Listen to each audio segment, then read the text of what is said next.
തിരുവനന്തപുരം SMECയെ തകർത്തുകൊണ്ട് Bangalore engineering college inter college cricket മാച്ചിൽ ഇത്തവണ കിരീടം കരസ്ഥമാക്കുമെന്ന് ഏതാണ്ട് ഉറപ്പായിരിക്കുകയാണ്. ഒരു ഓവർ മാത്രം ബാക്കി നിൽക്കെ ഇനി 18 റൺസ് കൂടി എടുത്താലേ തിരുവനന്തപുരം SMECക്ക് വിജയം കണ്ടെത്താനാകൂ. 2 വിക്കറ്റ് മാത്രം ബാക്കി നിൽക്കുമ്പോൾ ഓൾറൗണ്ടറായ രമേഷ് പ്രസാദും ഗവാസ്കർ ബഷീറുമാണ് SMECക്ക് വേണ്ടി ഇപ്പോൾ ക്രീസിലുള്ളത്. ഒരു ഓവറിൽ ശ്രമകരമായ കാര്യമാണ്. അയ്യോ പോയേ ലേഖ പോയേ, അയ്യോ പോയേ ലേഖ പോയേ, അയ്യോ പോയേ ജൂലി പോയേ. ഈ സ്റ്റീഫനും കൂട്ടർക്ക് നാണല്ലേ? സ്വന്തം കോളേജ് തോറ്റാലും സാരമില്ല, അവർക്ക് ലേഖയും ജോലിയും തോപ്പിച്ചാ മതി. ഈ നിർണായക ഫൈനലിന്റെ അവസാന ഓവറിൽ ബൗൾ ചെയ്യുവാനായി ഇതാ ബാംഗ്ലൂർ എഞ്ചിനീയറിംഗ് കോളേജിന്റെ മിടുമിടുക്കനായ ഫാസ്റ്റ് ബൗളർ ശ്യാം സുന്ദർ. ഞാൻ പ്രിൻസിപ്പൽ ആയിരിക്കെ ഈ കോളേജ് ഗ്രൗണ്ടിൽ കണ്ണിൽ കണ്ട ബാംഗ്ലൂരിൽ നിന്ന് വന്ന സാത്താന്റെ സന്തതികൾ എന്റെ കുഞ്ഞുങ്ങളെ എറിഞ്ഞു വീഴിക്കുന്നത് കാണാനുള്ള ശക്തി എനിക്കില്ല. ചാവുന്നതിന് മുമ്പ് അന്ത്യകൂദാശ ചൊല്ലല്ലോ. ഇനി ഒന്നുകൂടെ ഓവറാവാനുണ്ടല്ലോ. എനിക്കുള്ള അത്ര പ്രതീക്ഷ കൂടി പ്രിൻസിപ്പാൾ അച്ഛനല്ലാന്ന് വെച്ചാൽ കഷ്ടം. ഇല്ലടോ ഇല്ല, എന്റെ എല്ലാ പ്രതീക്ഷയും പോയി. ഇനി ജയിക്കാൻ വല്ല ചാൻസും ഉണ്ടോ ജോലി? ഒരു ചാൻസും ഇല്ല. നമുക്ക് മുങ്ങിയാലോ? എങ്ങനെ മുങ്ങാൻ? എങ്ങോട്ട് മുങ്ങിയാലും അവന്മാര് പൊക്കൂ. നാണക്കേടായി പോയി. ജൂലി 10,000 സ്റ്റീഫനോട് ബെറ്റ് വെച്ച് പൊട്ടേന്നൊക്കെയാ. കാരണം ഇവളുടെ അപ്പ പൂത്ത കാശുള്ള ഗൾഫുകാരനാ.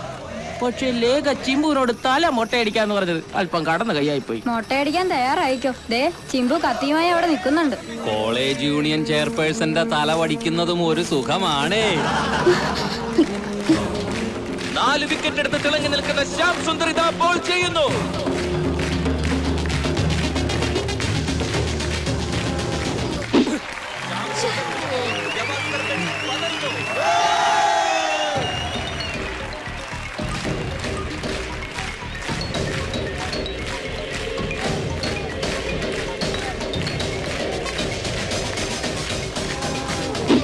അങ്ങനെ 2 ബോൾ കൂടി SMECക്ക് നഷ്ടപ്പെട്ടിരിക്കുകയാണ്. ഇനി 4 ബോളും 18 റൺസും.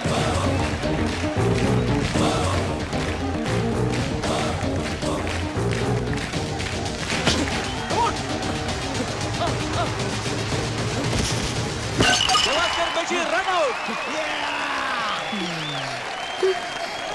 അടിച്ചോടോ? ഇല്ല, ചെറുത്തൊരു ബിസ്ക്കറ്റ്. ഇനി എത്ര ബിസ്ക്കറ്റ് ഉണ്ട്? ഞാൻ ഒരെണ്ണം. ഓ എന്റെ ഈശോയെ. Last batsman Narendran. അറിയാതെ ഈ വർഷം തോറ്റാൽ അടുത്ത വർഷം നമ്മള് ജയിക്കും ജോലി. ഈ സ്റ്റീഫനെയും കൂട്ടരുടെയും മുമ്പിൽ നമ്മൾ തളരാൻ പാടില്ല. തളരണ്ടടി, നിന്റെ തല മൊട്ടടിച്ച് ഗ്രൗണ്ട് ഞാൻ നടത്തും. ആ കോന്തം പ്രിൻസിപ്പാൾ അച്ഛന്റെ ഒത്താശയോടുകൂടി ഇവളുമാരെ സെക്രട്ടറിയും ചെയർപേഴ്സൺ ആക്കിയപ്പോഴേ തുടങ്ങിയതായി കോളേജിന്റെ നാശം. ജൂലി മോളെ 16 എടുത്ത് വെച്ചോ. 84 റൺസ് എടുത്ത് ഔട്ടാകാതെ നിൽക്കുന്ന ഓൾറൗണ്ടറായ രമേഷ് പ്രസാദ് ആണ് ക്രീസിൽ പന്തിനെ നേരിടുന്നതെന്ന ഒരു ചെറിയ ആശ്വാസം SMECക്കുണ്ട്.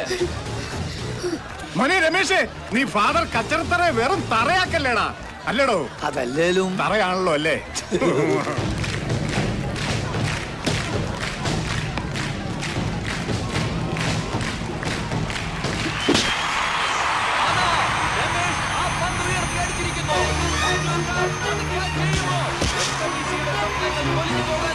എല്ലാ സാധ്യതയുമുണ്ട്. അത് ഞാൻ ചെയ്യുമോ? ഇല്ല, ഇല്ല. അത് സിക്സർ തന്നെ. രമേഷ് പ്രസാദ് SMECക്ക് വേണ്ടി അത്യുഗ്രൻ സിക്സർ അടിച്ചിരിക്കുന്നു. മോനെ രമേശേ, നീ കോളേജിന്റെ മാനം കാത്തനാ. ഇതോടെ രമേശ് 90 റൺസ് എടുത്തിരിക്കുന്നു. 225 റൺസ് എടുത്തിരിക്കുന്ന ബാംഗ്ലൂരിനെ തോൽപ്പിക്കാൻ SMECക്ക് 12 റൺസ് കൂടി വേണം. 2 ബോളും 12 റൺസും.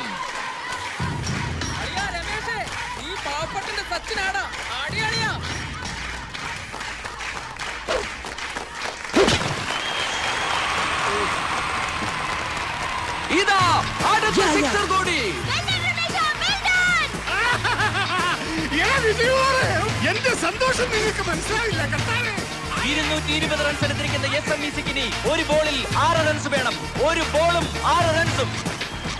മോനെ രമേശേ, അച്ഛനെയും കോളേജിനെയും നീ രക്ഷിക്കടാ.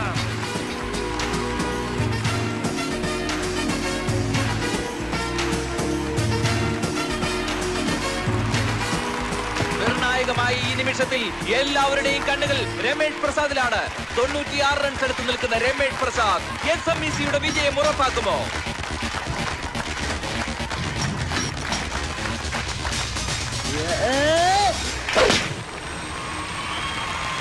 ഇതാ രമേഷ് പ്രസാദിന്റെ അത്യുജ്വലമായ സിക്സർ SMEC-യുടെ വിജയം ഉറപ്പാക്കിയിരിക്കുന്നു.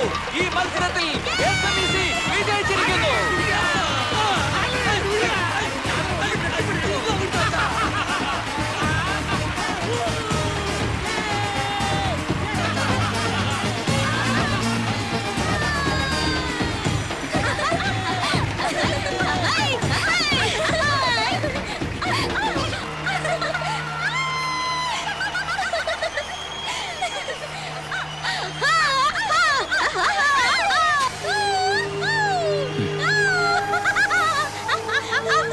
ഇതിലും ഭേദം ചാകുകയായിരുന്നടാ സ്റ്റീഫ. ഞാനിനി കോളേജിലേക്കില്ല. സന്തോഷം കൊണ്ട് അവളുമാര് തുള്ളിച്ചാടുന്ന ചാട്ടം കണ്ടില്ലേ? നീ നോക്കിക്കോ, അവളുമാരെ അവനെ ഞാൻ കരയിക്കും. നിന്നാണ് സത്യം, ഞാൻ കരയിക്കും. എന്നിട്ട് ഞാൻ ഇനി കോളേജിലേക്കുള്ളൂ. ആഹാ, ഇപ്പൊ മൺസൂണിനെ കണ്ട ദ്രാവിഡിന്റെ കെറ്റപ്പുണ്ടല്ലേ? കളിയാക്കൊന്നും വേണ്ട. കളിച്ചില്ലേലും നിന്നെയൊക്കെ കൊണ്ട് കളിപ്പിക്കുന്ന ഞാനാ. അല്ല, ഇനിയിപ്പോ ഗേൾ ഫാൻസിന്റെ ഒരു ബഹളമായിരിക്കും. അയ്യടാ മോനെ, ഇന്നത്തെ കളിയുടെ കൂടി നാഷണൽ ടീമിലേക്കുള്ള രമേശിന്റെ സെലക്ഷൻ ഉറപ്പാ. പിന്നല്ലാതെ എന്തതിശയമേ രമേശിന്റെ കളിയും എത്ര മനോഹരമേ. മോനെ രമേശേ, നീ ഫാദർ കച്ചർത്തറയുടെ മാനം കാത്തറ. എന്റെ മാത്രമല്ല, ഈ കോളേജിന് മൊത്തം അഭിമാനം നീ നേടിത്തന്നു. അതെ അതെ, സംഭവം തറയാവുന്ന കണ്ടപ്പോ 2-3 പ്രാവശ്യം മുങ്ങാൻ നോക്കിയതാ. ഈ ഞാനല്ലേ പിടിച്ചിരുത്തിയത്. അത് നേരാ, പക്ഷേ ഇത്ര വലിയ അത്ഭുതം നടക്കുമെന്ന് ഞാൻ കരുതിയോ? എല്ലാ ഈശ്വരന്റെ കൃപ, അത്രേ ഉള്ളൂ. നീ നോക്കൂ, ഗോൾഡൻ ജൂബിലി സെലിബ്രേഷൻ മുഖ്യമന്ത്രി വരുമ്പോ അദ്ദേഹത്തിന്റെ കൈകൊണ്ട് ഒരു സ്പെഷ്യൽ സമ്മാനം നിനക്ക് എന്തരിക്കും? ക്യാഷ് പ്രൈസ് ആണോ? അല്ല, അതിനേക്കാൾ വലിയൊരു സമ്മാനം. ഇപ്പൊ നീ ആ കാശം കൊടുക്കടി. ഏത് ക്യാഷ്? സ്റ്റീഫനുമായി ബെറ്റ് വെച്ച് കിട്ടിയതാ 10,000 രൂപ. ഇത് രമേഷിനുള്ളതാ. ബെറ്റ് വെച്ച് നിങ്ങളല്ലേ? നിങ്ങൾ എന്നെ എടുത്തോ? നിന്റെ കഴിവുകൊണ്ട് കിട്ടിയതല്ലടാ, നീ മേടിച്ചു. എന്തെങ്കിലും ഒരു നല്ല കാര്യത്തിന് ഉപയോഗിക്കാം. എങ്കിലൊരു കാര്യം ചെയ്യാം. കാതിർക്കാട് മോളുടെ കല്യാണത്തിനായി ഞങ്ങൾ കളക്ട് ചെയ്ത ഫണ്ടിലേക്ക് എനിക്കൊരു 100 രൂപയെ കൊടുക്കാൻ കഴിഞ്ഞോളൂ. ദാ ഈ 10,000 രൂപ കൂടി. മോനെ രമേശ, എന്തിനാ കരയുന്നേ? കരഞ്ഞോട്ടറാ, സന്തോഷം വരുമ്പോ ചിലപ്പോ കരയാറില്ലേ?